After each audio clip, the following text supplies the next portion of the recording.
Hey, this is Joe from HomeStudioCorner.com. Now that we have a session open in Studio One, a brand new, beautiful, clean slate session, what do we do from here? Well, there's a lot of things we need to do, but let's start with one of the most obvious, creating a track. How do we create tracks? What's the best way to do that? Are there shortcuts involved? Yes, yes, yes. And yes is the answer to all of those. So the old-fashioned way is you come up here and you click on track, and then you click on add track or add audio track, add stereo track, add instrument track. This is nice. It's nice that this is here. Add tracks for all inputs is something that's super awesome. Where look, all the inputs available on my interface have been added. Basically all the inputs when you go to, remember this from the other video I did where you go to song setup and you do this guy right here? All these inputs, that's what it looks to create these tracks, which is super cool. Let me just have a confession to make. I didn't know it did that till just now. That is super awesome. But typically, you don't want all those inputs ready to go live. You know, there's some scenarios where that makes sense. But if you're sitting in your studio getting ready to track a guitar and a vocal to begin your song, that's not really where you want to start. So you can click on Add Tracks, or as you can see here, pressing the letter T will do that for you. So let's do that. Here is our Add Tracks window. Now, you can do a lot of things here. Let me just go through them. You can name the tracks. So let's say I want to do a couple of vocal tracks. I can put Vox there. And let's say it's going to be 5 vocal tracks because I'm feeling frisky. I want to make sure these are audio tracks. The options here are audio, instrument, automation, and folder. The main 2 you're going to do from this window that I found are audio and instrument. Instrument, honestly, whenever I add instruments, I do it a different way by dragging an instrument in from that browse window on the right-hand side. This is usually almost always an audio thing that I do. You can auto color, where it'll automatically color your tracks, or you can select a track. I like my vocals to be yellow. You should too. Format, this is a vocal track. It's going to be mono. Preset, if you want any setup kind of effects already on there, you can do that. I don't do that, but worth looking at, especially if you have a preset where maybe you just put some sort of a console emulator plugin at the top with nothing else. That's a nice way to make sure that's there without having to add it later.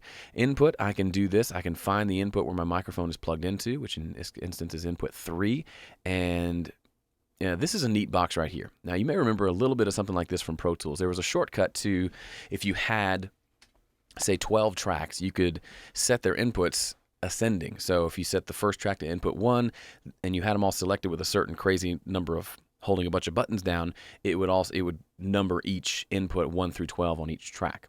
You can do that when you create the tracks in Studio One. So if I wanted these all to be input 3, which I do, I'll leave it like this. If I want it to the first one to be input 3 and then input 4, 5, 6, and 7 in chronological order, then I'll click ascending. That's nifty, especially if you're setting up for a bigger tracking session where you've got lots of inputs coming in. Saves you a lot of time. Output, main output, that's always good. Ascending doesn't matter because I just have one output there. Actually, no. Yeah, we want to make sure that's not checked because you want all your tracks going to the same output. Okay, so we hit OK, and boom. Tracks are created and they're looking beautiful. A couple other quick things that you may want to know. Let's say you created a bunch and you didn't know what they were going to be. You just wanted them set up for some reason. You can actually rename them by just clicking on the name. Click on the letters, double click, on the letters, and then you can rename this. So let's say we want to name the vocalist. This is Joe, and we want to go to the next one. Well, clicking over here and double clicking again, that's super tedious, and you can tab through them, which makes me so happy. So pressing tab jumps over here, and I can say Rick, and then I can say Justin, and then I can say Andy, and then I can keep going down and say whoever I want to say. Very cool way to easily label the tracks, especially if you're creating 24 tracks. You're not going to have them all be named kick drum, so you're going to want to go through and name all of them. So you can quickly go kick, snare, hi-hat, tom, tom, tom 1, tom 3, because no one plays the second tom. Okay, so that's the essentials of creating tracks in a session. It's super easy, and you can do that right here by pressing T. Come on now, pressing T. And let me show you another quick thing. Let's say we're doing a tracking session. I want to show you that in action for a second here.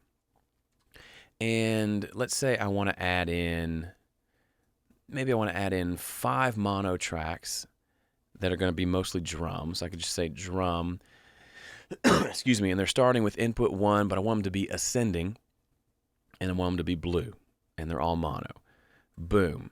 If we look at our mix, or if we look here, you'll see the input 1, 2, 3, 4, and 5. That's beautiful. Now let's say I want a pair of stereo inputs that are going to be my drum overheads. I'll leave the name drums, change this to stereo. If I've got it, let's just make it 7 and 8 and 9 and 10. We hit ascending and say, okay, now take a look. Our 2 stereo tracks that were created. Okay, we created 5 stereo tracks. That's my bad.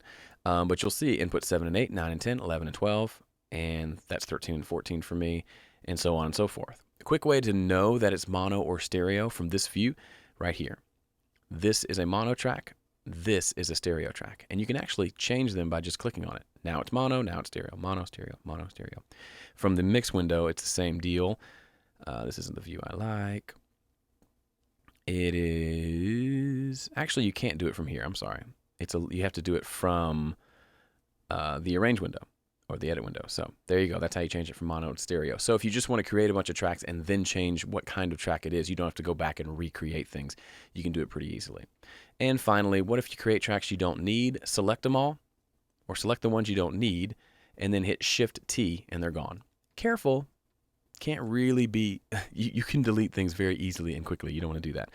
But that's it. That's the basic essence of creating tracks. Spend some time in this window trying out some different things. You'll find once you understand how these all work and how it works into your specific workflow, the stuff you normally do in your studio, it'll save you a ton of time at the beginning of sessions, especially if you're not quite into using templates yet, but you do want to work quickly. Or if you're in a session and the guy says, hey, I want to lay down 8 tracks of a vocal, background vocal, let's go, let's go, let's go. You can do that very quickly. 8 tracks of vocals, okay, BGV, 8, mono, input 3, go.